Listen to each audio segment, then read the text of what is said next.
for the following areas in extreme southwestern California: Orange County, Riverside County, San Bernardino County, San Diego County, and the coastal waters from San Mateo Point to the Mexican border and out 60 nautical miles, including San Clemente Island.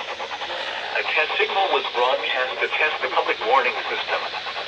The test is normally conducted between 10 a.m. and noon each Wednesday, weather permitting. The signal was also used to test the activation and emergency readiness of the Skywar network of radio operators.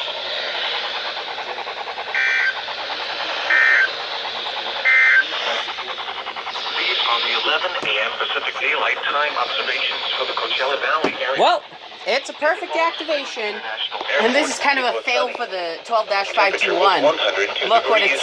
Look, it's set to a 6-hour event, so it's a perfect activation and a fail at the same time. Anyways, this light looks green again. Anyways, that'll be it for the weekly test.